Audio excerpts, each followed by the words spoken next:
I was going to say I'm holding on to my youth, not for that long. Can't rely on your youth. This is going to be a dichotomy from our last speaker, because I feel, but inner listening is part of what I do when I interview people. But I live in such a fast-paced world, so listening to that, I almost was like, why am I here talking? I just need to be here to listen, right? And actually, you took advice from a monk. And actually, my advice I got today was actually from astrology.com, who said, and this is so true, and it was so ironic, you need to chill out. Nobody wants a lecture today. And if you try to tell people how you think they ought to act, you're sure just to build resistance in them. Live and let live for now. And that was what came in my email inbox after midnight today, as I was trying to figure out what my talk was. And talks are supposed to distill wisdom. And I'm kind of going through a time right now where I need wisdom. And my journey has no beginning, middle, ending right now. I'm still very much at the beginning. So I hope to share a bit of my story and, of course, to connect, inspire, and be inspired here at Do. One of my favorite quotes is, spend less of your time being interesting and more of your time being interested in people and the world. And I've always really been curious about people and possibilities. And it's led me to do what I love doing. For some of you who don't know me from Duke's little introduction, I have a live show called What's Trending. It's a weekly, live, interactive talk show for the digital age, where we talk about the stories that are the new water cooler online. And we also oversee a 24/7 blog. And I also have a show called Partners Project, which is like the inside the actor studio for YouTube stars. And I'll get more into that later. And I would love to show a video, but we don't have connection here, so go to partnersproject.com to check it out. And telling their stories and bringing them a bigger platform to connect with people and bring other people access to their stories has really been a passion of mine. And I like to say that being on air or when the cameras are rolling is really my Zen moment. And that sounds so crazy, because a lot of people might think, oh, you have someone in your ear, you're like throwing to one thing, you're listening to this. How is that Zen? But for me, it's that one moment where nothing else is going on. It's that moment when it's not about my past or my future. When the camera rolls, the only time for me is now. I can't answer emails, there's no calls, there's no tweets. I have a social media correspondent for that. But the key is what we call content, and what makes it shareable is really simple. And that's what I'm really interested in when I think about connecting with people with media and video. I think about how can we really make an impact, and how do you create movements? And so the main thing is creating emotion. And as Walter Cronkite said, it's simple, 3 words: tell a story. So you don't need to have a show to do that, of course, as we all know. It comes from what we do every day: a phone call, our tweets, Google Plus updates, and now Facebook's never-ending timeline. Is it oversharing, though? Perhaps it is, but it's also a transparent look at how we're all just figuring it out and figuring out our place in this world. And a lot of what needs to happen is that silence that we don't have right now. And that requires shutting down. But I live in a world that there's a lot of going on, and how can I use that and take advantage of that to move beyond it and empower myself and those around me? Well, in the past, I would have had to rely on working my way, going to local stations and working at affiliates and covering murders to become a broadcaster. I found opportunities on the web. I worked my way up the web. Instead of people solving my problems or wanting to, of giving me the work, I would solve people's problems and making their content more accessible and come to life. So basically, I was given an opportunity to start interviewing people on the red carpet. And I started meeting at the time all these websites. This is like 5, 6 years ago. And this is when QuickTime videos, we didn't even have our iPhone. YouTube was barely around. And I worked for everyone from Yahoo.com to Hollywood.com to Verizon, VCast. But the interesting thing is everyone wanted edgy content, and they still do. Everyone wanted, what's that thing? How can we get that hit? But what I thought was it was those moments that you never got on camera that were the best. And I thought to myself, wouldn't it be great to show people behind the scenes instantaneously? And this is before you could live stream on your iPhone. This is like 5, 6 years ago, which in internet years is a long, long time ago. So I researched online and I found the Nokia N95. I'm not sponsored by them, but shout out to Nokia. And it was the only phone that you could literally upload this video instantaneously to the web. And so in between my gigs, and I said to myself, why do I love doing this. I love interviewing people. I love being on air. Why do I need to wait for someone to tell me that I can do it? Why not just do it? The tools are there. So I remember there was this moment that was a light bulb for me. I was driving, and at the time it was the writer strike in Los Angeles, and I had my phone on me, and a bunch of the writers were out there, and I go, I'm gonna cover this. I'm gonna do it for myself. I'm interested in it. No one's telling me to cover it. I'm not getting paid. And I went in, early 20-something, with my phone, and I bumped into the comedian Norm Macdonald. And he goes, what? And I started asking him questions, and he goes, what is this, just your phone? You're recording this on your phone? And I go, yeah. He goes, where's it going to? I go, my website? He's like, oh, okay. And it was amazing because I uploaded it within 5 minutes, and people knew that where I was at that moment, and there was something really special to that, and I started doing that consistently. And people started reacting more to those videos on the go than my highly produced stuff, and at the time, I might be on Fox News Channel or Court TV and all these kind of TV networks talking and blabbing. But what people connected with were these videos which actually showed something more real. Not just more real in terms of who I am, but more of the humanity in terms of what I was capturing, because it was unedited, it was raw. And there was something about the way people connect when you don't have a crew. When you just have, a phone or a little camera, you get something very special and magical that it's unlike anything else. So it really made me realize the power in the person, the individual when you have the tools to do what you want and when you want to do it. So it was really important at that point to empower myself that I could pursue my passions without someone giving me their okay. And that was so crucial. And as entrepreneurs, and a lot of you are here, you might naturally think that way. But I really think there should be a class in school on the power of you, because that is so powerful. And a lot of our willingness to think outside of the box and thrive in this fast-paced, ever-changing economic, technological landscape, even when we've fallen down, for me, is curiosity, sincere curiosity. Albert Einstein has said, "It is a miracle that curiosity survives formal education."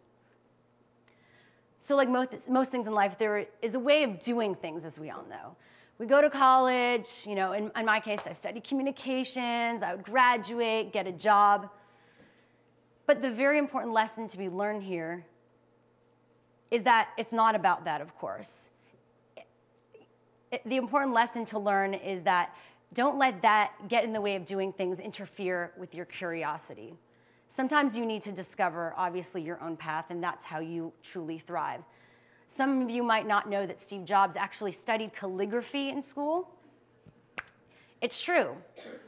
He's actually said, much of what I stumbled into by following my curiosity and intuition turned out to be priceless later on.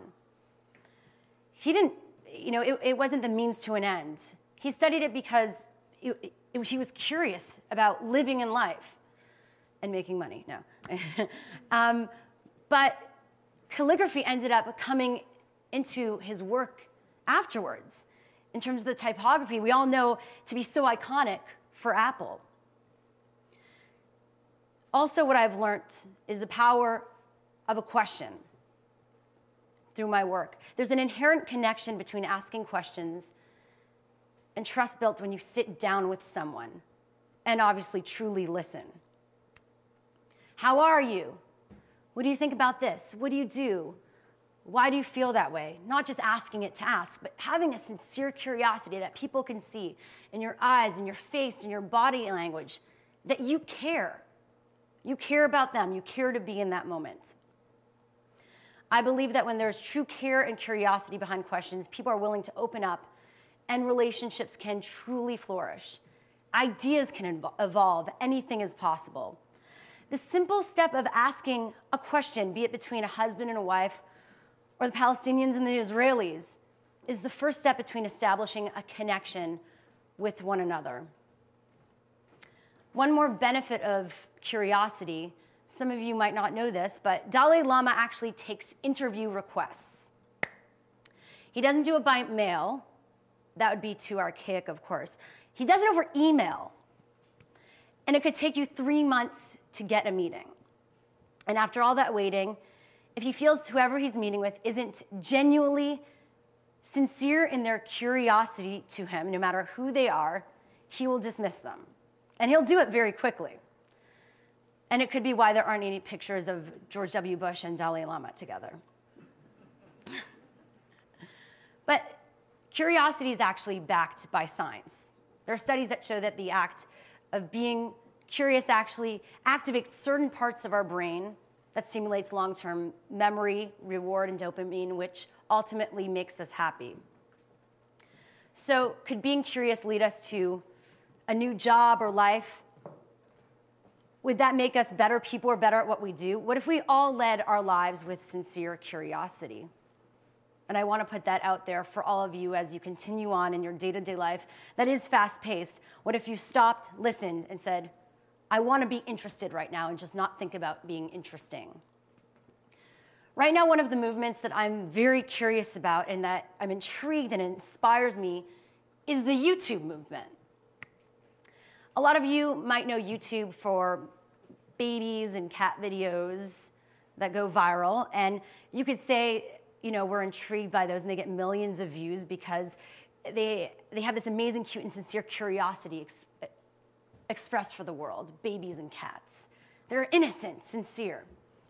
But that aside, there is actually a group of people, of incredible people, that are building their entire careers on YouTube. The economics of it aside, the fact that there's an ad share and all that stuff, there's something more to it. They're actually building an audience. They're owning their audience. They're owning their platform, not just recreating business models, but an entire do-it-yourself revolution and a lifestyle. And so how did I get into this whole YouTube thing? You might ask, besides sharing videos all the time, which a lot of us do. Well, when I was working with CBSNews.com covering digital culture and internet trends, I started noticing these people that go viral like Double Rainbow or Antoine Dodson. And I ended up becoming the first to interview these people. I was fascinated when I would see a video going viral of, why it did, what was the story behind these people that you just see and we all laugh at and they become memes and they become part of our popular culture. But who are these people?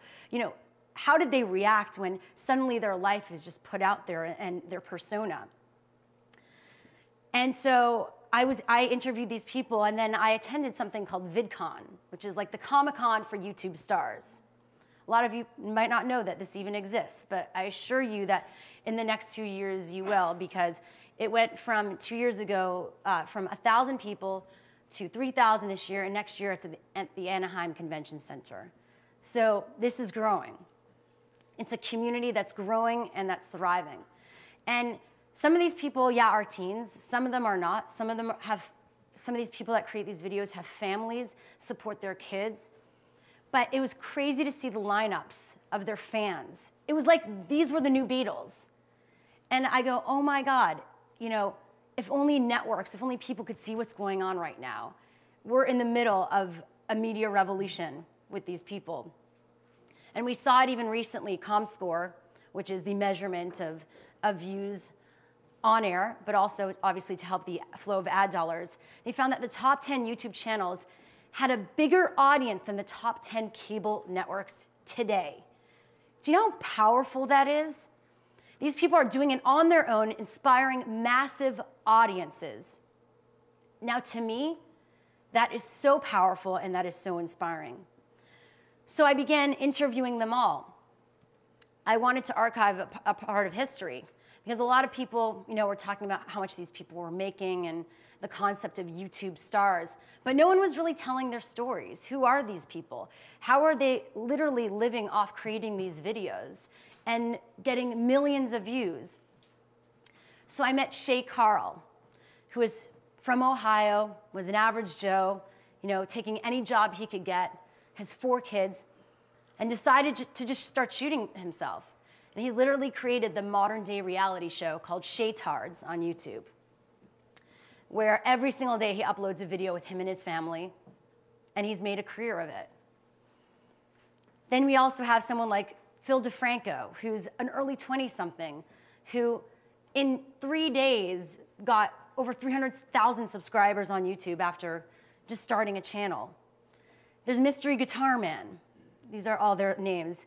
This guy, Joe, who came from Boston to LA, was living on his friend's floor using food stamps. And in just 2 years later, and over 1 million subscribers, he's built out his own studio. He skipped the traditional route to do it on his own. Then another story, Brandon and Freddie Wong. They're like the Jackie Chan of YouTube. And they literally started their own YouTube channel in a year. They've proven the quality of their work without dealing with the studio system. They built a loyal audience and recently raised $75,000 in less than 24 hours on Kickstarter.com for one of their ideas. Now, what's incredible when you hear these stories is you realize the power shift is in you. They own their audiences and have empowered themselves with the tools they have today. They don't wait. They just do.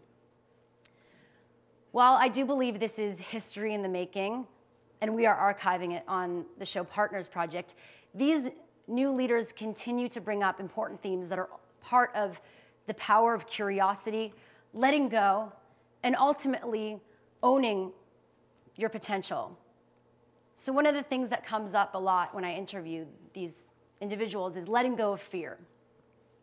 This girl, Jenna Marbles, that's her YouTube name. She came from Boston. She had a master's degree.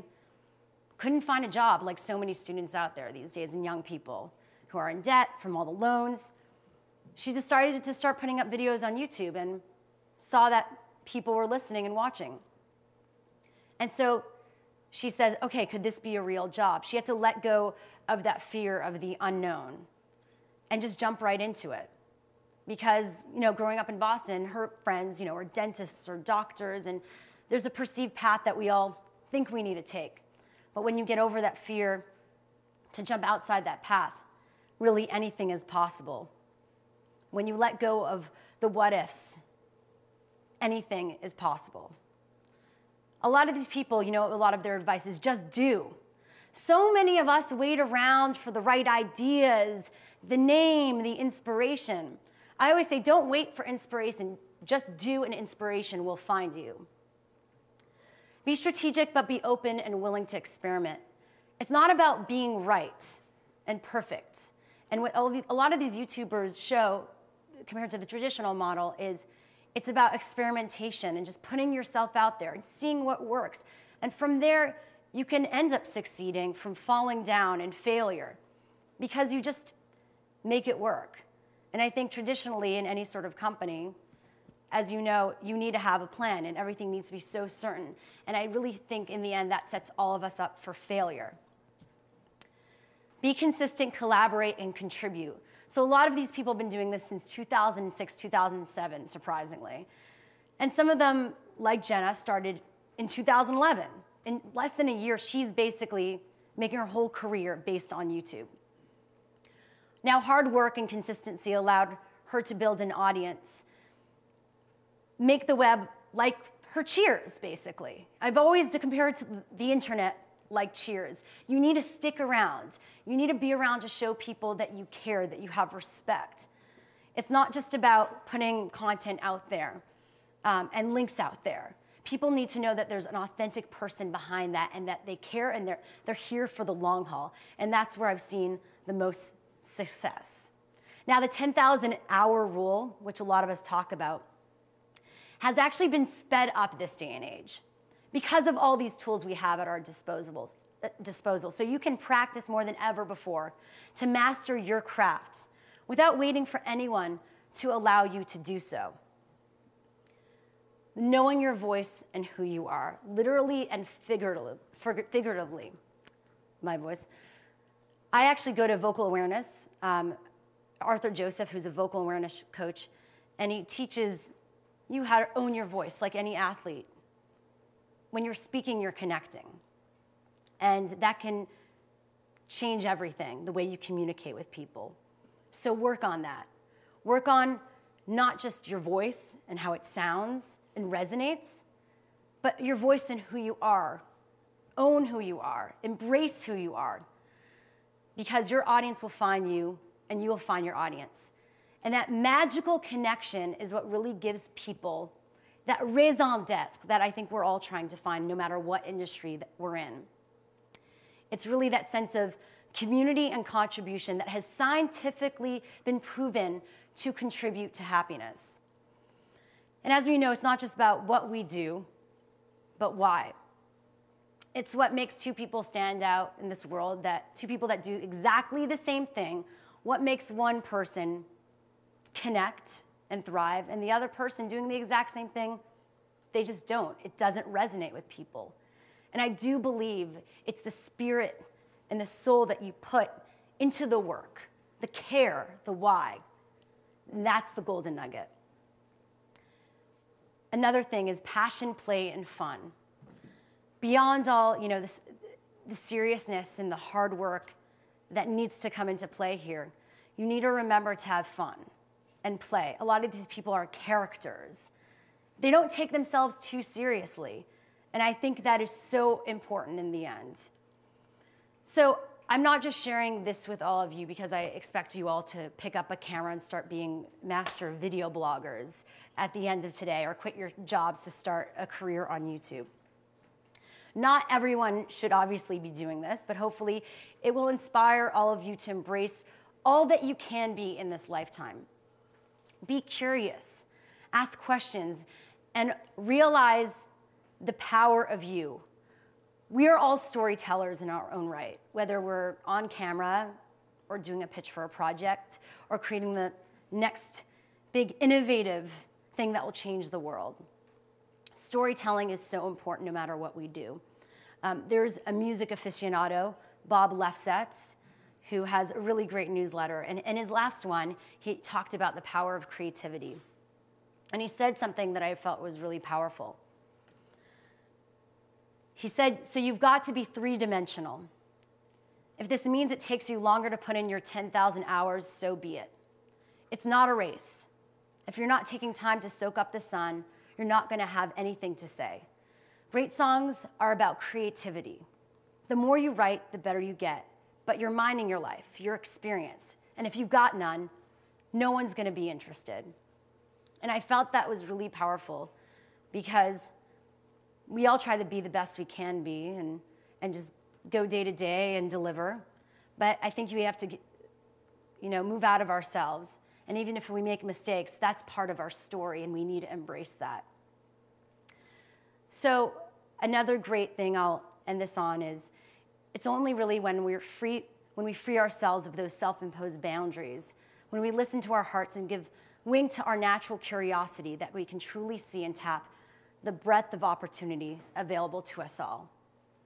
And that's a powerful thing. And also have fun while you're at it. Thank you.